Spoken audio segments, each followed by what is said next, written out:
Okay, so this class will be the last official class by today, because I didn't connect directly through my iPad. So all the notes, if I need to write, I will write, but later I will provide the PDF. Okay, but this is just only the PDF. So what we have here is the osmometry last Monday. This is another diagram for osmometry using vapor pressure, but they are basically the same, similar idea. Okay, and then after osmometry, what we have is light scattering. So light scattering, we are going to use the visible light. Okay, so we tend to use the property of light, one of the property of light, and then take that into our equipment to analyze molecular weight, also similar with the osmometry. So if you would like to see how the equipment goes, this is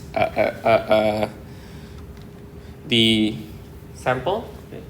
So we are going to take the intensity of the light, okay, and then coming through the sample, and they have the detector. So when there's a light here, there will be some light that is reflected and some light that is transmitted, and how much intensity will be detected, and then through some equations. Okay, this is not necessary to be memorized, but just to see that we can use the Rayleigh equation to get the intensity interrelations, and then later we take that into our we assume there will be some volume, okay, in that sample cell, and then we have some molecules, okay, so gas molecules there, and then we can input here, okay, and then we modify these equations. Okay, we modify these equations, and then we have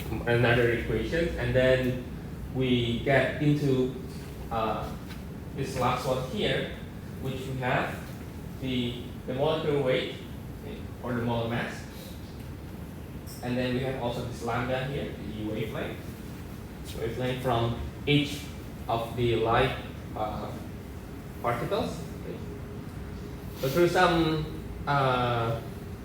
modifications, okay, and then we introduce this alpha. This alpha is the polarizer. It depends on how a material can be polarized. Okay.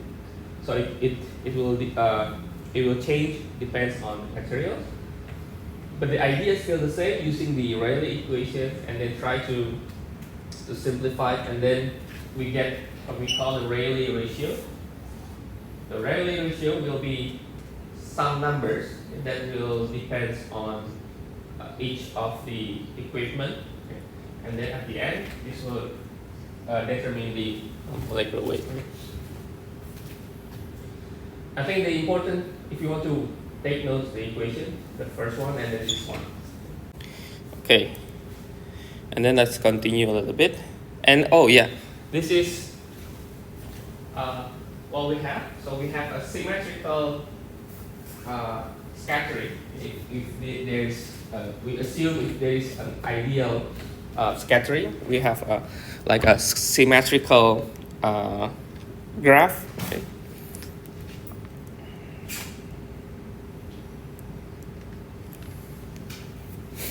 And then from the Rayleigh ratio, we can also consider the osmotic pressure from the osmometry. We use this to modify our equations, which we have the equation as before.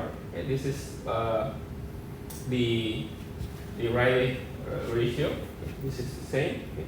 And then we can simply say that we can partially derive this osmotic pressure. So we derive.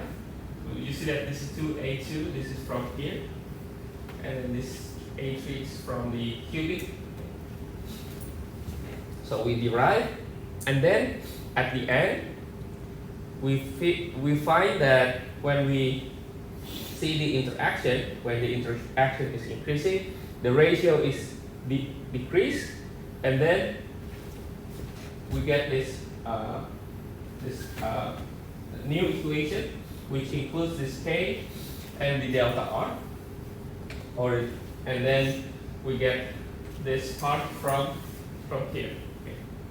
So we get more simplified equations that can be easily analyzed through our experiment. Okay. We can analyze through experiment.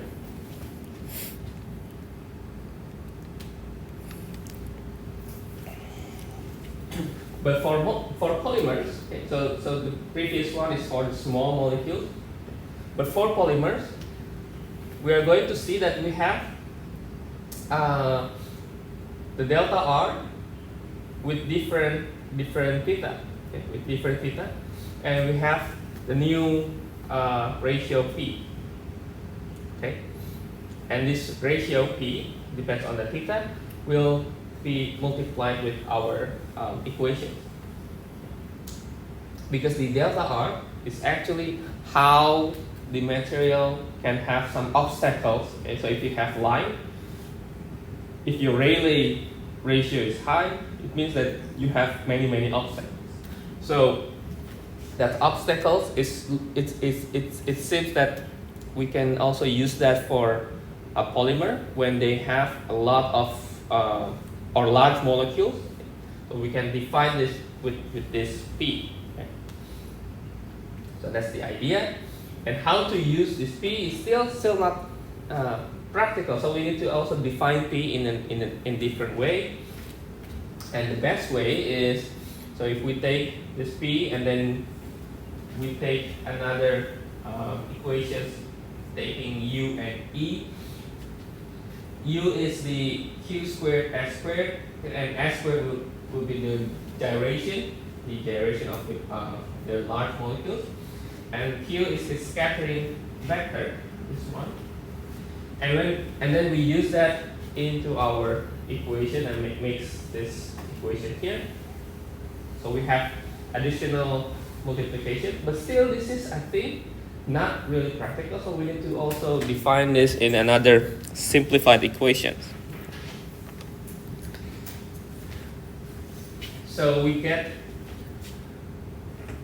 the idea to take into this two, and this is one example how to use the Zim plot for analyzing the light scattering.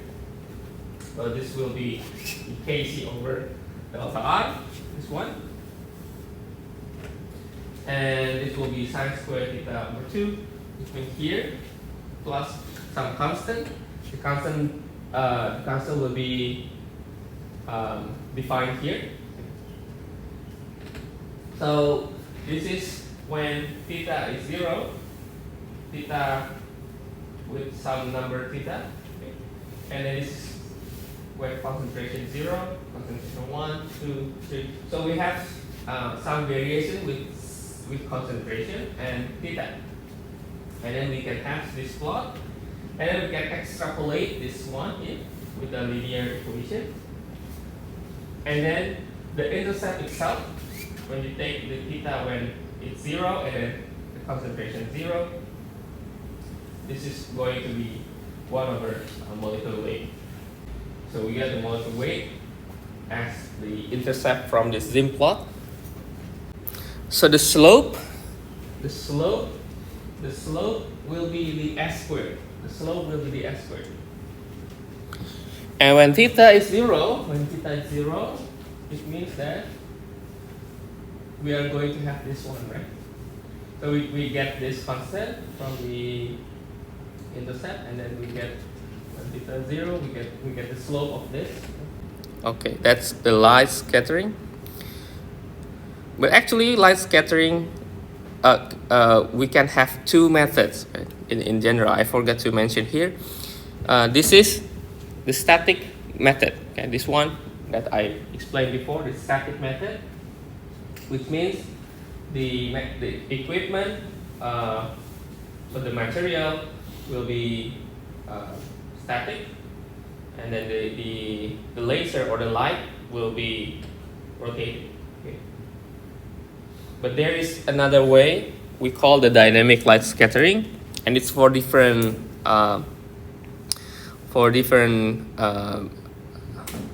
measurement. Okay.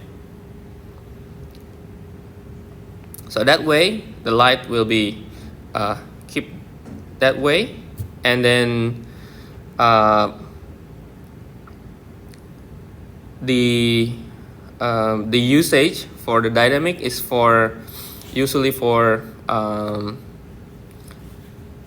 dispersed particles, to measure the dispersed particle. But I think we can just focus on the light scattering, the static one that I mentioned here for polymer. Okay. So that's the most frequently one. Okay. The next part is the GPC, or gel permeability chromatography. So this is how it looks like. So we have a reservoir, and then we have pump, the solvent pump, and then this is the injection, and then we have the syringe here. Okay, so we can open, and then we can inject some polymer inside, and then G is the column, and this is the GPC columns, and this is the detector, so we can know when the polymer gets inside, and we can measure. And then this is the graph that we could get from our measurement. But the idea here is the columns, okay? The GPC columns. Okay? So let me explain what's inside the columns. So inside the columns, okay, so what we are going to measure is how we can measure the separation between polymer according to the size. So in GPC, the polymer will be injected, and through that system we can inject the polymer, and then it flows through a column. Inside the column there is a porous gel. Okay. So this porous gel, it's like a marble. It has beads like a marble, and then it has porosity, okay, and the polymer will become will permeate, will be secluded, will be separated, okay, from this porous gel. And this is how it looks like, okay, for small molecule, and then for a large molecule. So if you have small molecule, it can be easily moved here, but for large molecule, it's not easy to move. Okay, and then we see that if it's close to the wall, actually we can ignore if it's too close to the wall. Okay. Okay. So porosity, their porosity is in range of micron to nano. Okay, so the smallest one is the nano. And then how we could see the permeation is through this elution volume. The elution volume, or VE, okay, is the one that we are detecting. Okay. So total volume to be required for the system, to elute the system from the injection point. This is what we call the elution volume, and we are going to use this as a basis of our size equation. V0 is the void, the volume if there's nothing in there. Vi, the internal volume, okay, and K is the constant, okay, a fraction of the internal volume that is penetrated by the polymer. And then we can take the K, because it's a fraction, then we can take it into our Gibbs free energy from the thermodynamics, and then we can define this K using the entropy, divided by R. And then the assumption, the enthalpy should be 0. And so usually we get delta G equal delta H minus T delta S, right? So we can cancel the enthalpy and we get this. Okay, now it's still not yet practical, so we need to simplify the equation and make it practical for experiment.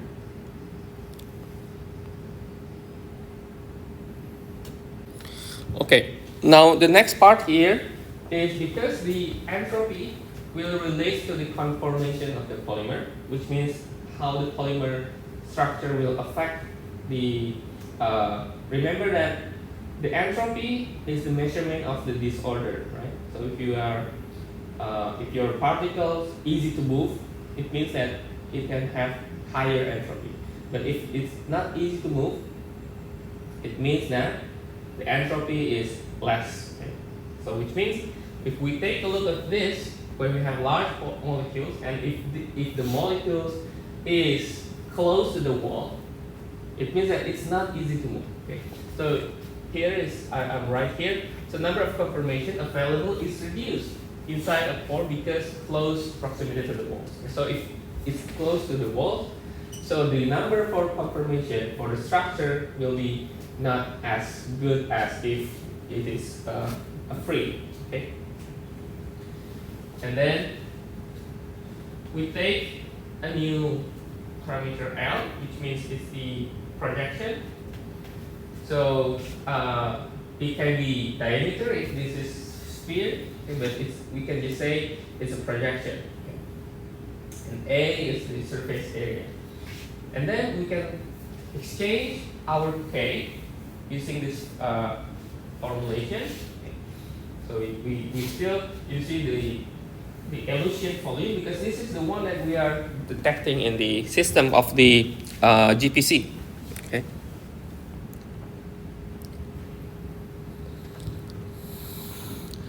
And how we can take this relation between molar mass and the elution volume is we are going to take this Mark-Hoeing-Sakurada equation, which it's include this viscosity and the molar mass here. Okay, the viscosity will depend on the volume. Okay? And then we can have this graph. And if you see the graph, since it is a logarithm, we'll see some part of it is linear. Some part of it is linear.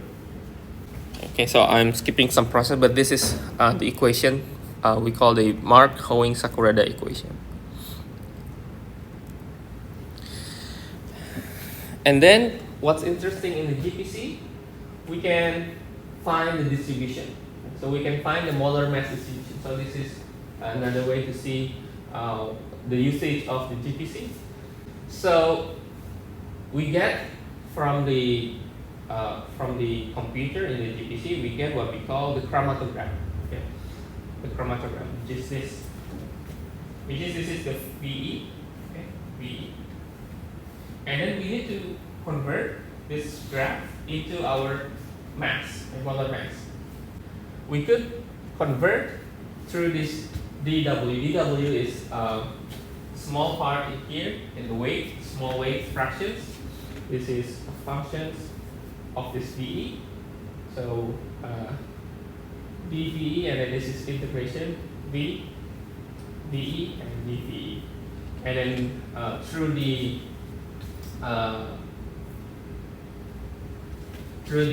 integrations, we can just say that if we simplify this, we can make here, and then this becomes just the area under the curve. We get this A, okay. And then from the right picture, we get the function. We get the negative dW over dN, which means that we are going to derive with respect to the molar mass of the W. Okay, now this part here we would like to simplify into more practical to get the relations between the chromatogram and the distribution.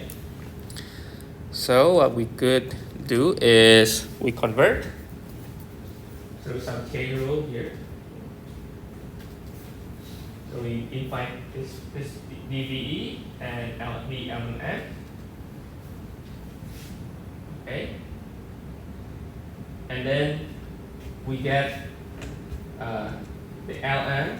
It has this number. Okay. It's like a constant. And then we can also input this number inside this DLMF here. Okay. And then this DLMF dn we could write as 1 over m of VE. Okay. And then this S is actually the magnitude of the slope. Slope of the V.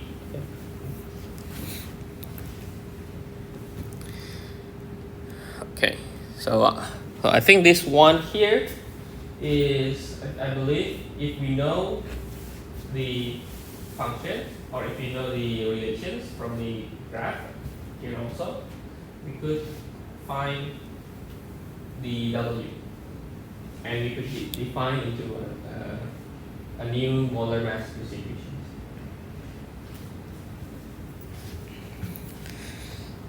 So we can input the function for P, for M, okay, and for the slope here, so we input and then we can define a new value.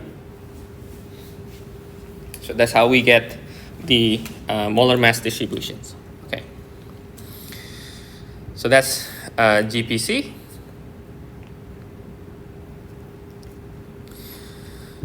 Okay, last part is spectroscopy.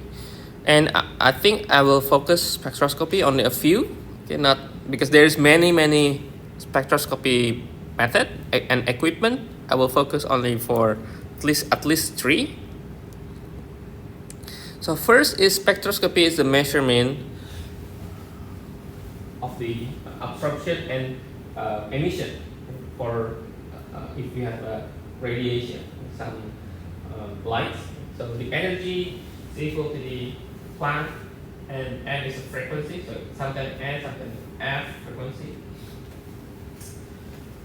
So we can have these equations, okay, for most of the spectroscopy.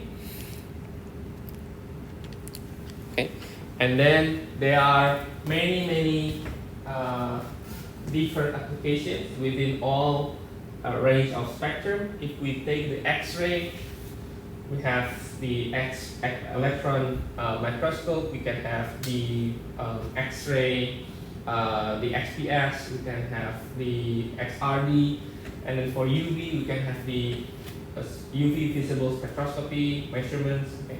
And then in IR, we can have the IR, the Fourier transformation IR, or the Raman. Okay. And then we have microwave radio, and we have each one having different applications. Okay. And I think we can just focus on the UV vis for our class, IR and NMR.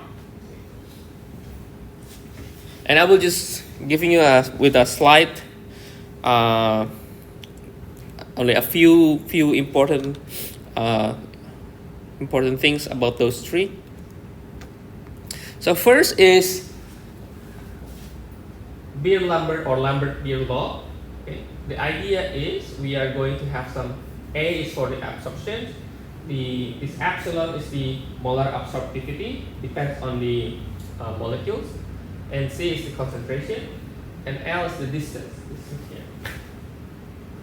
So the idea is we are going to give light here, and then with different material, different polymer with different concentration, some of it will be absorbed, some of it will be transmitted. Okay? And then we can know the difference. Okay? Using this, we know the difference of the A, the absorptivity, within different concentration. Okay? Within different concentration. Okay? And then you can have a different concentration, a different absorption with different concentration, and you can make a graph out of it.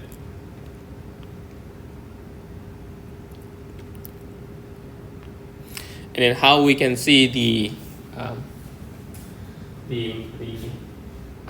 phenomenon is because we have this energy, and we have this band energy, right? So actually, for different part of the light, we can have the light that is affecting the molecular structure, or only affecting the spin electron. And then we can see that different equipment will have specific measurement. For example, for the UV fields light absorption, what we can probe or what we can detect is identity of the species, chemical. Okay. So we can identify the aromatic groups. We can identify the double bonds. Okay, because of this excitation. Okay, and then we can also define the functionalization of polymers. Okay, and then we can define also the concentration from the Lambert pair. And then we can also have absorption spectroscopy or fluorescence if it is an emission. Okay. So I think the important one here, okay, we can identify the chemical identity for the UV fish. Okay, the example, for some example here, we can have, this is typical of the chemical, and this is the typical of the absorptivity. And what's the transition from the pi to anti-pi or sigma. Okay. And this is what we have. So basically this is like you go to the doctor identify through this stethoscope, right? If there is your breath is not clear, right? Maybe have some noisy breath. Oh, you have a cough, or maybe if you are feeling not good, your heart rate also different, right? So this is practically like a doctor. So we can have this diagram, and we can have this different peak, and we can identify what kind of peak is this, what kind of peak is this, what kind of peak, and there are some reference here, and then we need to let the graph and then mention which one is the chemical identity, okay, which each chemical identity. And then we can also have the IR, okay, the infrared spectroscopy. And then we can have this reference, okay, to get to know more details for each bond, like aromatic or the aliphatic, okay, or OH. And sometimes this distance here, it's giving you idea that perhaps the peak is not really like one spike, like spiky one, like having a high spike. Okay. Perhaps it's probably like a broad peak, okay. Like a broad peak. And then and sometimes if it's not really necessary, okay, for example, if it's just an aliphatic CH, this is just a common CH, so not really important in our structure, right? So sometimes we just ignore. Okay. We find the one that is simply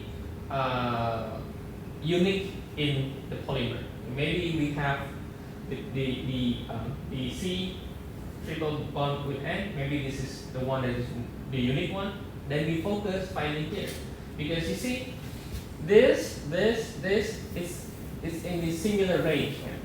So how to identify? So we need to have a little practice exercise and then compare with another polymer. Okay? Because this, if you're just given the graph and then you need to find like which one is the bonding, it's not easy.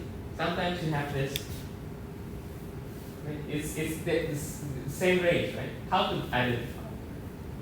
So we need to identify with other polymers, and then we also need to know what the base of this structure, right? What kind of the structure we have, and then we need to compare. And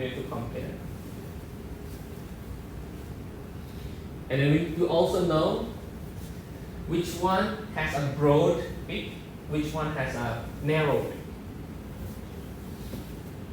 Okay. But if you are already have a good exercise, good practice using this, you will be able to find which one.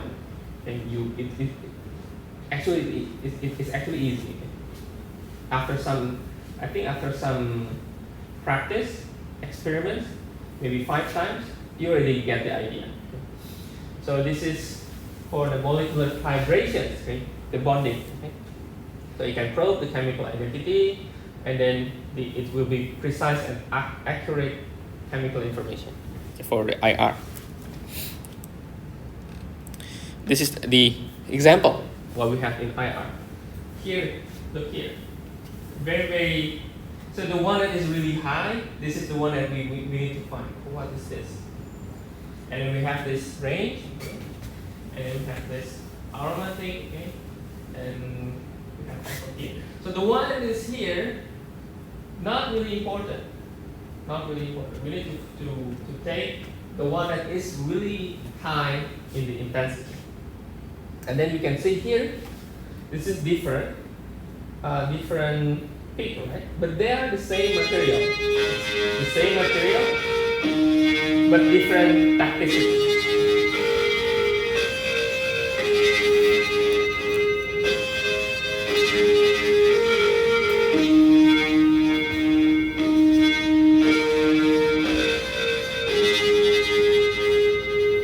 Okay, just a few slides more. This is different toxicity, different peak, but they have the same range, okay? The same range, but different intensity. Same range here, right? They are identical, See all the peak that they have in the same range, the same number, but the intensity is different. So this is atactic, symbiotic, this is isotactic. Isotactic, of course, they have the same stereochemistry, right? So that's why they have the highest intensity. Okay, we'll move to one more left, which is the NMR. What we have here is we can have the excitation of the nuclear resonance or the spins, and then we are using the radio frequency pulse. Okay? So what we can do within the NMR is we can probe the electronic environment of nucleus. So especially if you want to know the functional groups in that environment. Okay? So we can know the toxicity, as we also know from the IR. We can also know the molecular dynamics and molecular dimensions. So I don't want to go into detail here, but this is what we can do from the NMR. And then this is the two different idea. So we can use the NMR based on hydrogen and based on carbon. The reason why, I think I don't have time to explain, but we usually have these two different source from the NMR. Okay? First is hydrogen, second is the carbon. And also we can detect all the bonds through the this picture, these two picture. And then this is the result, what a typical graph that we find. This is the from H, and then this is the from C, from carbon. Both of them, they are propylene, polypropylene from the isotactic, syndiotactic, and atactic. So iso, syndio, and atactic. And of course, you see they are identical, but different intensity.